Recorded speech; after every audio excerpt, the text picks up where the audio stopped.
Welcome to PHT in the Morning with your host, Pastor David Miller from the Pentecostal Holiness Tabernacle in Cincinnati, Ohio.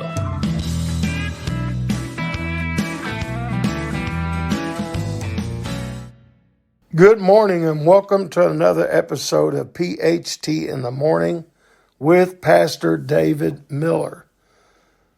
I would like to direct your attention here to 2 Samuel chapter number 21, a verse here in verse number 10.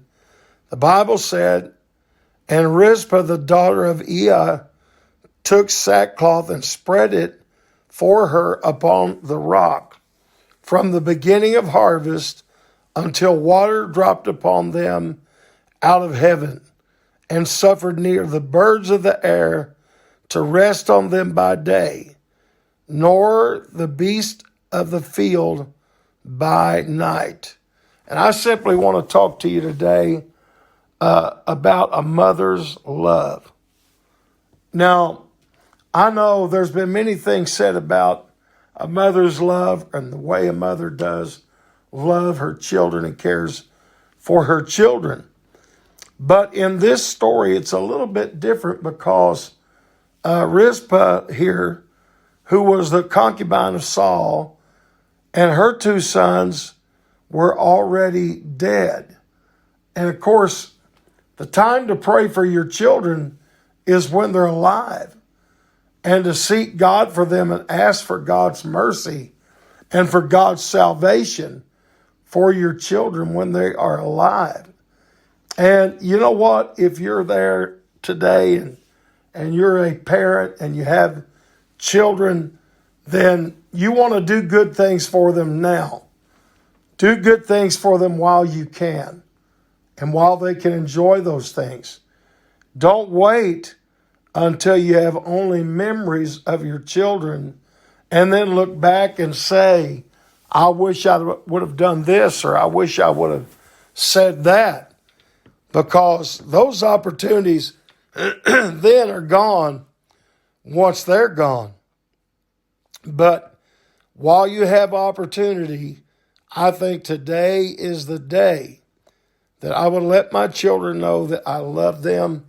And let me say to you out there, you children out there that have your mother still with you, that today is the day you need to call mom and just let her know how much that you care, how much you love her. And I think that's something you ought to do as often as you think of it, as often as you can. You know, I wish that I still had my mother.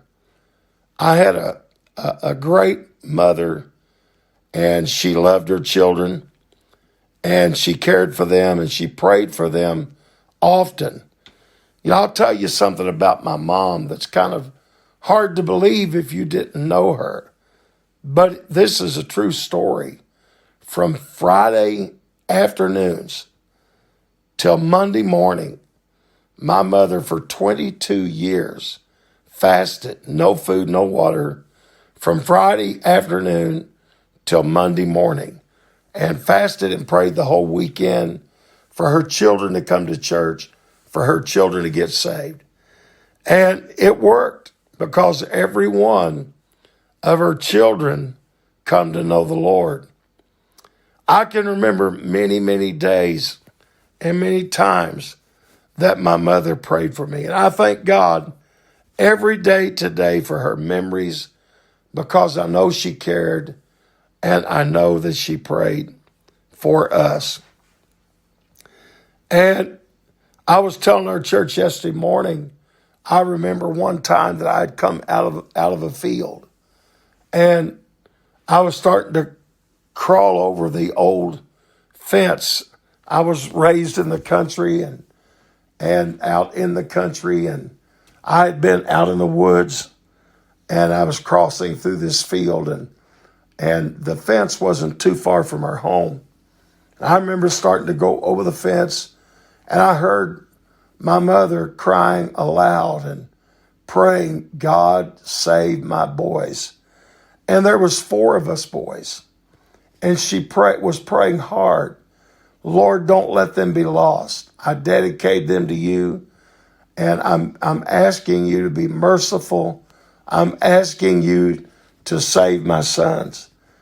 And I can remember on that day that I wept and I cried just because I heard how hard and how honest and earnest that my mother was praying for me.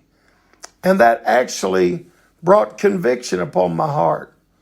And it was quite some time, maybe a year or two later, before I finally gave my heart to the Lord and asked God to save me and come into my life. But I believe it was my mother's prayers is what got me to pray and to seek God. But here in this case that I am reading to you about, we're talking about a lady by the name of Rizpah. Now, this happened at a time, if you look back up at verse 1 of that chapter, it said there was a famine in those days. And it said this famine had lasted 3 years, year after year. And David began to inquire of the Lord why this famine was going on like this. And the Lord said it's because of Saul and his bloody house, because they had slew the Gibeonites. And of course, that's what often Saul and his family was referred to, was the bloody house of Saul. And David had been the successor of Saul. And of course, in this battle here that we're talking about, where Rizpah lost her 2 sons, her 2 sons had been killed and they had been hanged. But not only those 2, but Micah, who was also the daughter of Saul, verse number 8 will tell you that. And all 5 of her sons were also killed. So there were 5 of Micah's sons, 2 of Rizpah's sons. All 7 of them had been killed and hanged. And could you imagine how Rizpah must have felt when she heard the news that her sons had been slain, and not only slain, but had been hanged? And to show a mother's love, that even though her children were now deceased and they were gone, she still loved them and grieved over them. So far, I've been fortunate. I've not lost a child. And I thank God for that. I've had family members, though, that they lost their children. And some of them have died. And I had a brother, actually, that lost 2 children, another brother that lost 1 child before they passed away. And it was so sad to watch them grieve, and their hearts to grieve over that, them and their wives, or of course the mothers of those children.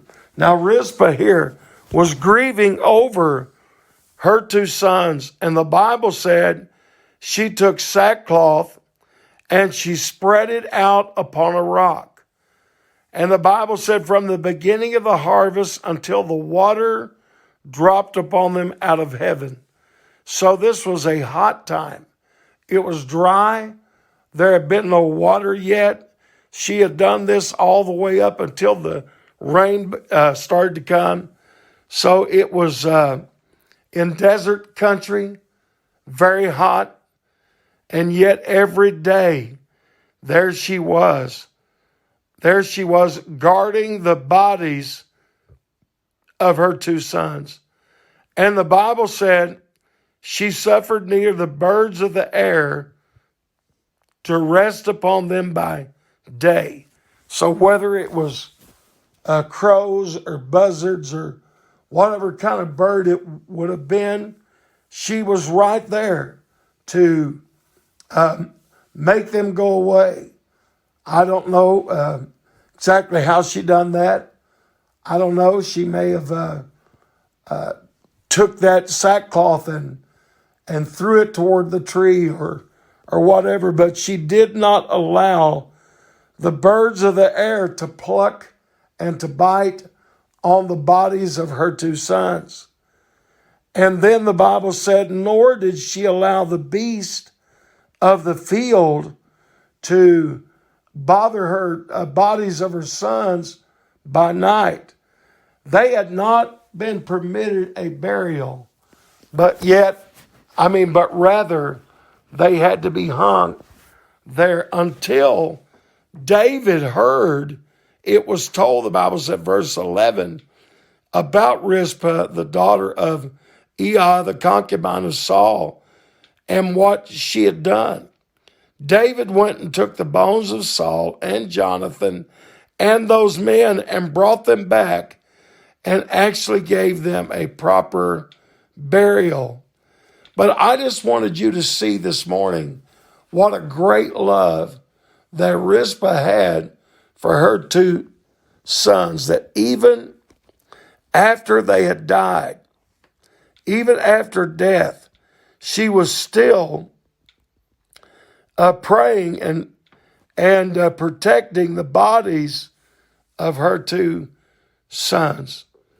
And I pray today that we don't wait till it comes to that point. I thank God for every godly Christian mother.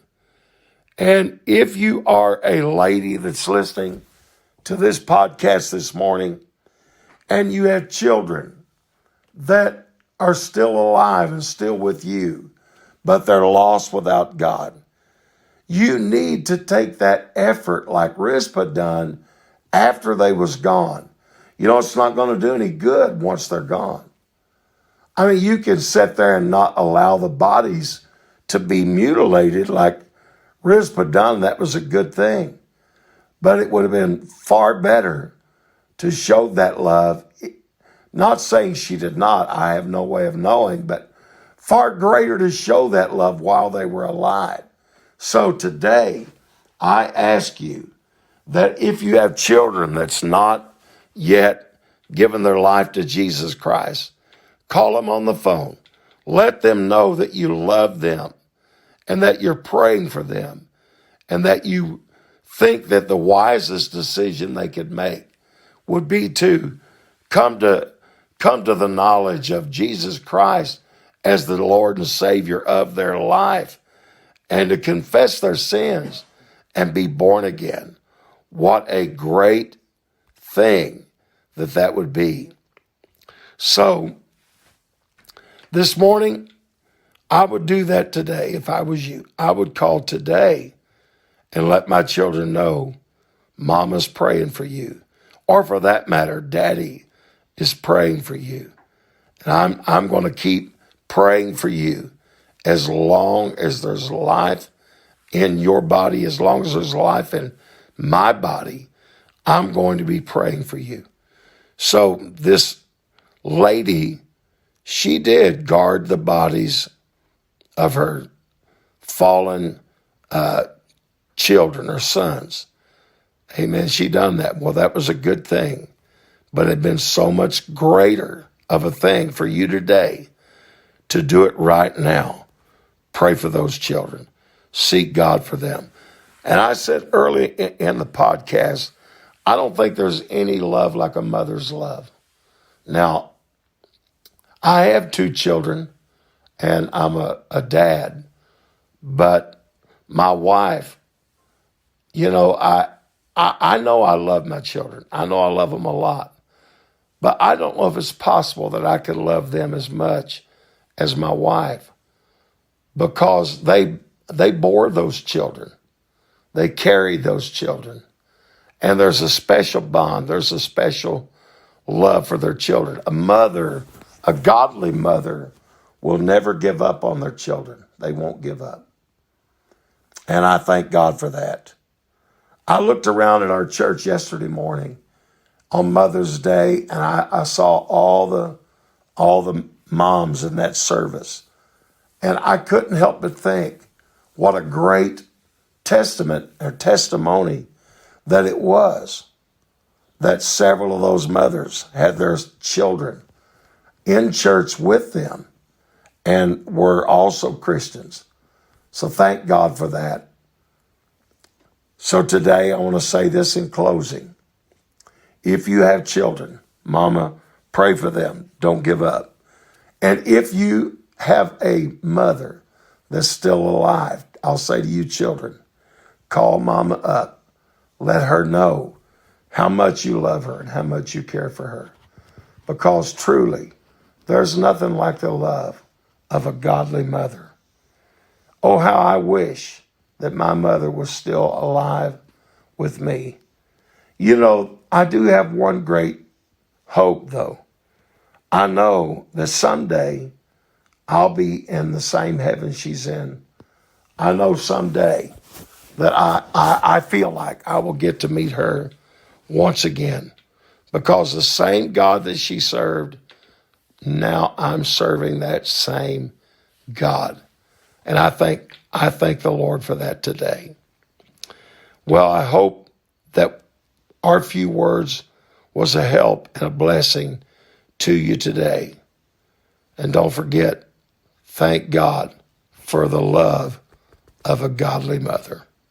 This is Pastor Miller, and I hope you have a great rest of your day and a great week ahead.